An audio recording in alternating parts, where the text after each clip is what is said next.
Selamat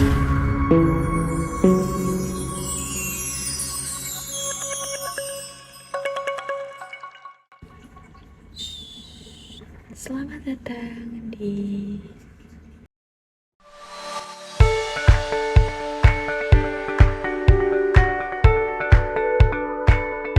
podcast Bisik Pasif, bincang asik penuh inspiratif. Temukan inspirasi untuk saat ini, nanti, dan seterusnya. Sobat FMIPA, gimana nih kabarnya? Nggak terasa ya udah masuk di minggu ketiga perkuliahan.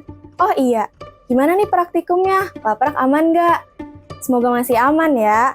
Sebelum mulai, aku ada sedikit pantun nih. Jalan-jalan ke Tasikmalaya, perginya bareng si Anya.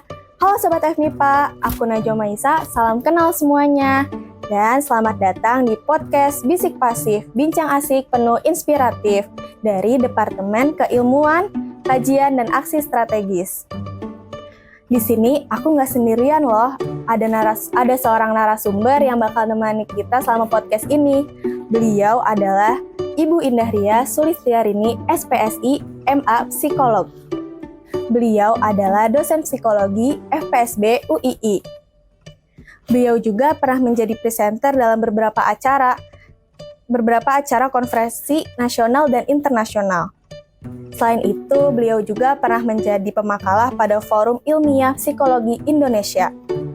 Dan masih banyak lagi pengalaman beliau yang nggak bisa aku sebutkan satu-satu.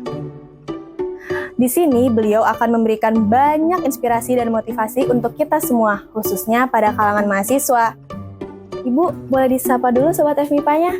Halo Sobat FMIPA, selamat ketemu dengan saya Ibu Indah Ria Sulistiarini. Oh iya, gimana nih? Udah pada dengar belum info-info tentang tema podcast kita? Yaps, bener banget. Podcast tema kita hari ini mengandung sebuah tema yang berjudul mental health. Yang pasti belakangan ini udah nggak asing dengan kata mental health. Apalagi belakang ini banyak banget isu-isu tentang mental health yang beredar, khususnya pada kalangan mahasiswa, bukan? Oke Sobat FMIPA, tanpa menunggu waktu lama lagi, gimana kalau kita langsung masuk ke materinya aja? Jadi begini Bu, sekarang kan banyak nih permasalahan mental health di lingkup mahasiswa yang bagi kita sudah nggak asing untuk didengar. Mungkin dari sebagian kita juga masih ada yang belum tahu apa sih makna sesungguhnya atau arti sesungguhnya dari mental health sendiri. Sebenarnya kalau dari sisi psikologi itu gimana ya Bu? Oke, terima kasih Mbak Najwa atas pertanyaannya. Senang sekali bisa bertemu dengan Sobat MIPA di hari ini. Alhamdulillah saya diundang untuk mengikuti acara podcast ya tentang mental health yang isunya sekarang sedang berkembang, dan saya senang sekali, artinya juga Sobat MIPA juga punya kesadaran yang tinggi untuk bisa mengenal tentang kesehatan mental itu seperti apa. Jadi kesehatan mental itu sebetulnya kondisi seseorang ketika dia sedang berada dalam kondisi mental tertentu. Nah, untuk kesehatan mental itu Mbak Najwa sebetulnya sifatnya kontinum ya. Tidak bisa kita kemudian mengatakan ya ketika kita berbicara tentang kesehatan mental itu orang ini pasti sakit, orang ini pasti sehat gitu ya, karena sifatnya kontinum. Apa itu kontinum Mbak Najwa? Ya, kontinum itu artinya gitu ya, bisa saja ya seseorang itu dia pada hari ini mengalami mental yang sedang dalam kondisi tidak baik gitu ya, tapi untuk ke depan mungkin untuk besok gitu ya, dia bisa saja mengalami mental yang sangat baik gitu ya, dan dia juga bisa berada di tengah-tengah ya. Jadi semakin nanti kalau kita bagi kutubnya menjadi dua, itu ada kutub yang positif, ada yang negatif. Kalau yang positif itu arahnya ke arah sehat, dan yang negatif itu ke arah sakit gitu. Nah, untuk melihat apakah orang itu sehat atau sakit, itu tentu saja kita tidak bisa istilahnya itu self diagnosa ya. Jadi mendiagnosa diri sendiri gitu ya. Dibutuhkan memang pakar ya untuk bisa menjudge ya atau menilai kita sedang dalam kondisi sehat secara mental atau tidak gitu ya.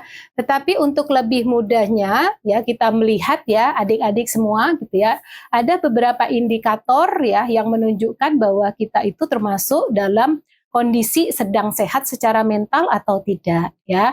Indikator yang pertama sebetulnya gitu ya bisa terlihat jelas dari apakah kita mengenal potensi yang kita punya ya. Kita mengenal kelebihan dan kelemahan kita.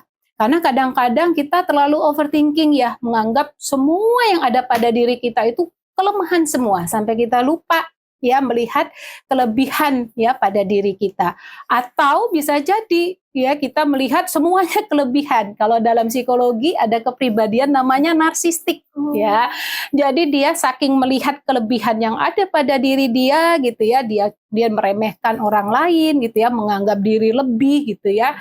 Kemudian butuh pengakuan dari orang lain. Nah, itu juga tentunya tidak sehat secara mental gitu ya. Lalu kemudian ada juga yang kedua indikatornya mampu mengelola stres ya. Karena namanya manusia hidup dia nggak mungkin lepas dari stres Mbak Najwa gitu ya. Pasti ada permasalahan sehari-hari yang akan dia temukan gitu. Tetapi sebetulnya gitu ya kita sendiri sudah punya sistem ya bagaimana kemudian merespon stres gitu ya. Namanya kalau di psikologi itu ada general adaptation ya syndrome ya.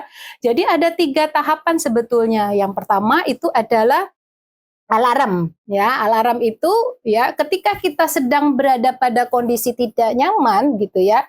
Itu akan ada alarm yang itu berbunyi ya terus-menerus menunjukkan bahwa kita sedang dalam kondisi tidak merasa aman ya atau nyaman dan terancam gitu ya. Nah, alarm itu akan berbunyi terus ya, akan berbunyi terus ya sampai kemudian akhirnya kita mengeluarkan gitu ya reaksi yang disebut dengan flight ya dan fight ya. Artinya apa gitu ya? Artinya kita harus melawan kondisi yang membuat kita tidak nyaman tersebut ya. Nah, karena apa? Karena ketika kondisi kita tidak nyaman, pasti ada reaksi psikologis teman-teman ya yang akan kita rasakan. Misalnya jantung ya berdebar misalnya begitu ya, keringat dingin gitu ya. Tentu itu sangat tidak nyaman ya, sehingga untuk mengatasi ketidaknyamanan ya sistem tubuh kita pun melakukan perlawanan ya. Nah, tetapi Mbak Najwa gitu ya, perlawanan itu apakah berhasil atau tidak itu akan menentukan ya bagaimana kesehatan mental kita juga. Kalau kita berhasil ya keluar dari situasi tersebut, kita akan terbebas ya dan kita akan sehat secara mental. Tetapi kalau tidak berhasil, maka ya tubuh kita akan terus melakukan perlawanan gitu ya sampai pada akhirnya ya ada titik ya kita merasa lelah ya bahkan menyerah. Nah, pada saat itulah ya akan muncul ya gangguan-gangguan ya yang disebut dengan gangguan mental. Begitu Mbak Najwa ya untuk di awalnya ya. Baik Ibu, terima kasih atas awalannya. Lalu mengenai mental health sendiri kan pasti ada gangguannya ya Bu ya. Mengenai gangguan mental health biasanya yang sering terjadi khususnya pada kalangan mahasiswa itu gangguan mental health seperti apa ya Bu? Oke, kalau berbicara tentang gangguan mental itu banyak sekali Mbak Najwa gitu ya. Saya kebetulan juga sering sekali melakukan penanganan terhadap mahasiswa yang bermasalah gitu ya. Tahun kemarin saja gitu ya, saya 1 bulan itu bisa mendapatkan klien itu lebih dari 4 ya, dan persoalannya bermacam-macam ya. Yang paling sering saya hadapi itu adalah mahasiswa yang mengalami depresi gitu ya, kecemasan gitu, bahkan ada gangguan mental yang lebih parah lagi gitu ya, yaitu psikotik. Ada yang mengalami skizofrenia gitu ya. Nah, apa bedanya gitu ya? Kalau skizofrenia itu Mbak Najwa itu dia sudah seperti kehilangan kontak ya dengan realitas. Kadang-kadang juga diajak ngomong juga kadang-kadang terjadi disorganize ya, seperti itu mulai muncul halusinasi ya. Halusinasinya baik itu visual maupun auditori gitu ya, mulai ada waham, merasa menjadi apa begitu ya. Nah, itu yang seringkali ya dialami oleh mahasiswa, dan tidak sedikit juga yang mengalami bipolar ya. Bipolar, jadi bipolar itu ya dicirikan dengan yang tiba-tiba mungkin dia ya dalam kondisi yang dia sangat sedih sekali gitu ya, tapi tiba-tiba dia maniknya keluar ya dalam posisi yang dia sangat gembira sekali. Pada saat posisi dia yang merasa sedih sekali ya bisa saja ya terjadinya sesuatu yang ya ada beberapa kasus yang akhirnya mencoba juga untuk suicide ya, bunuh diri begitu ya. Nah, itu mungkin Mbak Najwa ya. Yang lain banyak ya, misalnya fobia ya dan lain sebagainya. Cuma memang ya mayoritas ada juga yang belum sampai terdiagnosa gangguan mental ya. Hanya saja memang sudah muncul ya simptom-simptom atau ciri yang mengarah ke sana gitu ya. Yang itu lebih banyak disebabkan oleh banyak faktor biasanya ya. Faktor keluarga, teman pergaulan ya dan lain sebagainya. Gitu Mbak Najwa. Jadi gangguan mental health yang sering terjadi khususnya pada mahasiswa itu seperti depresi, kecemasan berlebih ya Bu. Lalu gangguan mental health seperti itu tuh apa sih Bu penyebabnya, kok bisa ya terjadi? Oke ya, sebetulnya kalau berbicara penyebab itu multi ya, jadi tidak dilihat hanya dari satu faktor saja ya. Ada faktor psikologisnya ya, ada mungkin juga kalau tinjauannya dari biologis ya, ada juga faktor fisiologisnya, misalnya hormon ya, kerusakan otak dan lain sebagainya. Ada juga faktor psikologis. Faktor psikologis itu ya, itu lebih banyak itu dari dalam diri ya. Misalnya seperti overthinking tadi, insecure, merasa tidak aman begitu ya. Mbak Najwa nggak begitu ya? Insya Allah. Insya Allah enggak ya. Lalu kemudian yang ketiga itu faktor sosial. Faktor sosial itu bisa datangnya dari keluarga, bisa juga dari ya teman pergaulan ya. Misalnya kalau dari faktor keluarga gitu ya, orang tua yang terlalu ambisi ya, pingin anaknya jadi yang terbaik gitu ya, sehingga misalnya maaf nih kalau mahasiswa ya, kalau misalnya IPK-nya ya misalnya di bawah 3,5, wah orang tua sudah kebakaran jenggot misalnya gitu ya, atau misalnya nilai tertentu ada yang nilainya nggak bisa dapat A gitu ya, padahal mungkin mahasiswanya tersebut sudah sangat optimal ya, mengeluarkan potensi, dia ikut organisasi, dia ikut apa-apa gitu ya, yang lain sebagainya gitu ya, itu kan sebetulnya datangnya kan dari keluarga begitu. Jadi banyak faktor Mbak Najwa ya untuk melihat apakah orang penyebab dari sebuah gangguan mental gitu. Lalu kalau misalkan kita sudah terkena gangguan mental health seperti itu, cara mencegah dan mengatasinya tuh seperti apa ya Bu? Oke, kalau sudah mengalami gangguan mental ya, asalkan memang diagnosanya bukan kita sendiri ya yang mendiagnosa, kita nggak boleh mendiagnosa ya diri sendiri sebagai orang yang mengalami gangguan mental gitu ya. Anak zaman sekarang soalnya bangga banget ya dengan dia bisa mendiagnosa, aku psikopat loh, aku misalnya bipolar loh, aku apa gitu ya. Padahal sebetulnya gitu ya, mereka sedang tidak mengalami kondisi seperti itu. Nah, untuk tahu dia mengalami gangguan mental atau tidak gitu ya, tentu gitu ya tidak bisa kita serta-merta ya melakukan diagnosis sendiri. Harus ada pakarnya gitu ya yang mendiagnosa apakah orang itu mengalami gangguan mental atau tidak. Karena prosesnya panjang untuk mendiagnosa gangguan mental ya. Harus ada proses penggalian data, wawancara gitu ya. Lalu kemudian ada observasi juga, mungkin diperlukan beberapa tes ya psikologi gitu ya untuk menjudge ya apakah orang gangguan mental atau tidak. Jadi sebetulnya ada dua profesi Mbak Najwa yang boleh memberikan diagnosa gangguan mental ya. Yang pertama itu adalah dokter ya, terutama psikiater, dan yang kedua itu adalah psikolog begitu Mbak Najwa gitu ya. Jadi untuk tahu kita mengalami gangguan mental atau tidak gitu ya, ya harusnya ya kita datang kepada ahlinya gitu ya, lalu kita sampaikan apa yang kita rasakan gitu ya, sehingga nanti kita bisa menggali lebih jauh gitu ya, apakah betul-betul seseorang itu ya memang berada dalam kondisi ya gangguan mental atau tidak begitu. Baik Ibu, terima kasih atas informasinya mengenai mental health tersebut. Mungkin Sobat FMIPA ini ada yang ingin bertanya ya Bu ya, dan kita sudah mengumpulkan beberapa pertanyaan dari sebagian mahasiswa. Saya izin membacakannya Bu ya. Ya silakan Mbak. Jadi untuk pertanyaan yang pertama, kapan waktu yang tepat untuk seseorang membutuhkan penanganan lebih lanjut? Apakah saat sudah mulai berdampak buruk dan mengganggu aktivitas sehari-hari? Baik ya. kita biasanya kita akan mendasarkan pada simptom ya atau indikator ya. Ketika kita merasakan sesuatu itu tidak nyaman buat kita gitu ya, jadi mulai insecure gitu ya, dan mungkin orang lain pun terganggu dengan perilaku kita gitu ya. Nah itu adalah ciri awal sebetulnya kalau kondisi kita sedang tidak baik-baik saja gitu ya.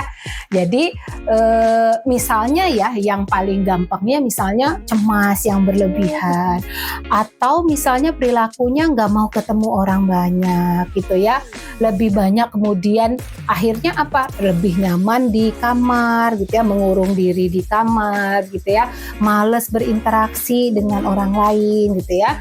Jadi akan terlihat jelas sebetulnya pada perilaku yang ditunjukkan oleh seseorang. Ya, kalau sudah seperti itu gitu ya, akan lebih baik kalau ya segera mengkonsultasikan ya kepada, ini kayak promosi aku Indah ya, psikolog terdekat gitu ya.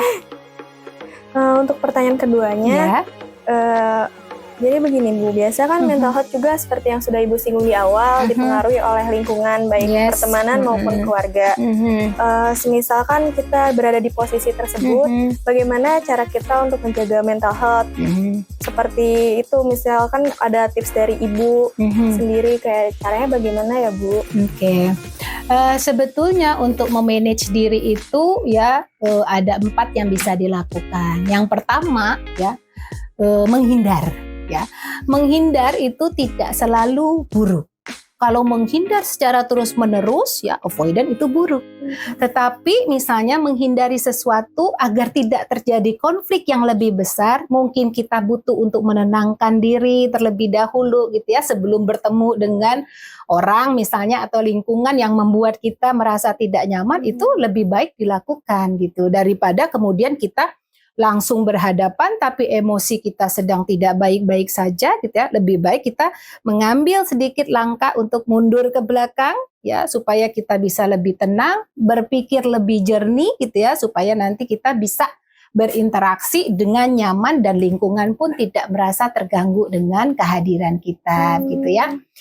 Yang kedua, gini Mbak Najwa gitu ya, ada situasi yang bisa kita kendalikan, ada yang nggak bisa kita kendalikan. Contoh situasi yang bisa kita kendalikan adalah pikiran dan perasaan kita.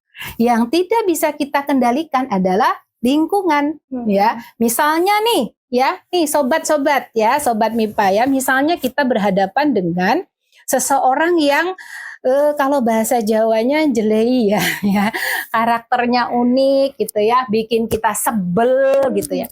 Kan kita tidak bisa mengubah dia ya dalam waktu singkat, dia sudah hidup dengan kepribadian itu bertahun-tahun. Dan ada pola asuh juga yang membentuknya gitu ya, sehingga itu adalah lingkaran yang tidak bisa diubah. Tapi kita bisa kendalikan ya, kita bisa mengendalikan pikiran kita, perasaan kita. Ya mungkin kita berpikir, oh ya mungkin dia sedang ya ada masalah gitu ya. Atau oh ya mungkin wajar dia seperti itu gitu ya. Bisa jadi ada latar belakangnya atau pola asuhnya atau apa yang membuat dia seperti itu. Nah tergantung kita mau melihat itu sebagai sebuah ancaman atau sebuah tantangan gitu ya. Kalau ancaman pasti membuat kita stres, aduh ketemu lagi dengan dia gitu ya. Ya bikin stres kan ya, pada lingkungan yang nggak cocok dengan kita gitu ya.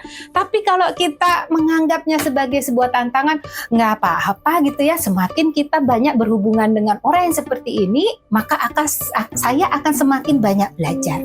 Ya, sehingga nanti bisa jadi akan membawa keuntungan untuk kita juga. Pada saat kita bekerja, kita kan tidak bisa memilih lingkungan seperti apa yang ada di sekitar kita ya, sehingga kita sudah punya pengalaman nih menghadapi berbagai orang dengan karakteristik tertentu, sehingga kita bisa menyesuaikan dengan lingkungan yang ada. Begitu Mbak Najwa.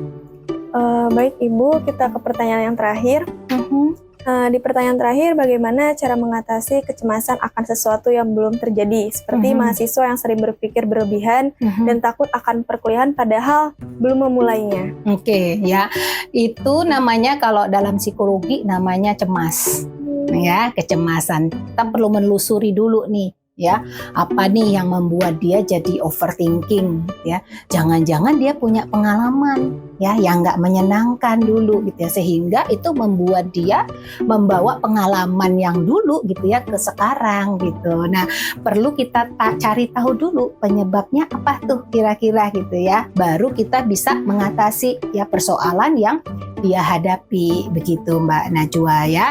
Tapi memang ada banyak cara sebetulnya ya untuk mengatasi hal tersebut gitu ya. Yang paling utama itu adalah ya itu tadi ya, mengendalikan pikiran kita gitu ya, mencoba untuk berpikir positif. Kalau memang kita tegang, mungkin kita betul relaksasi dulu gitu ya. Lalu kita merenungi apa sih yang membuat saya kira-kira ya mengalami kecemasan. Nah, orang itu sendiri harus aware gitu ya, apa yang membuat dia mengalami kecemasan. Baru nanti dia bisa menemukan gitu ya solusinya seperti apa gitu. Baik Ibu, terima kasih atas informasi dan telah menjawab pertanyaan dari Sobat MIPA. Mungkin ada kesimpulan dari yang saya tangkap itu, kita tidak bisa menyimpulkan sendiri kita terkena gangguan mental health atau tidaknya, dan dengan cara yang lebih sederhananya dengan mengendalikan pemikiran dan perasaan kita pribadi. Yes, betul sekali. Mungkin ada pesan yang ingin Ibu sampaikan untuk Sobat FMIPA agar kami menyadari dan lebih peduli pada mental health diri sendiri. Oke ya, untuk Sobat MIPA gitu ya, karena mental health ini sangat penting ya untuk kehidupan kalian juga gitu ya. Jadi lebih menyadari ya kesehatan mental ya, terkait dengan kesehatan mental ini, menyadari ya kira-kira kalau merasa tidak nyaman atau sedang tidak merasa baik-baik saja gitu ya, perlu kita mengenali ya reaksi-reaksi itu, karena sebetulnya tubuh kita sendiri atau diri kita sendiri sudah mengirimkan sinyal untuk hal itu gitu ya. Lalu yang kedua, kalau punya masalah nih ya jangan dipendam sendiri, tapi cari orang yang tepat ya untuk bisa kita menceritakan apa yang kita ada di hati kita. Kalau nggak percaya pada orang, ya setidaknya ya kalau Anda beragama Islam, Anda punya Tuhan, ya Anda bisa mengadukan semua persoalan Anda ya kepada Tuhan. Begitu Mbak Najwa. Baik, terima kasih Ibu atas kata-kata dan motivasinya untuk Sobat FMIPA. Terima kasih juga atas waktu dan kesempatan yang telah Ibu berikan kepada kami semua. Besar harapan kami semoga ilmu serta wawasan yang Ibu sampaikan dapat kami terapkan di kehidupan sehari-hari untuk saat ini, nanti, dan ke depannya. Amin. Gimana nih Sobat FMIPA? Podcast kali ini seru bukan? Seru dong pastinya, karena kita sudah mengobrol banyak dengan narasumber kita yang hebat sekali. Terima kasih Bu Indaria. Sama-sama Mbak Najwa. Jangan lupa untuk selalu mendengarkan podcast Bincang Asik Penuh Inspiratif kita di Spotify dan YouTube. Lem FMIPA UII. Aku, perwakilan dari Departemen Keilmuan Kajian dan Aksi Strategis, pamit mengundurkan diri. Kurang lebihnya aku mohon maaf. See you in the next podcast Bisik Pasif. Bye-bye.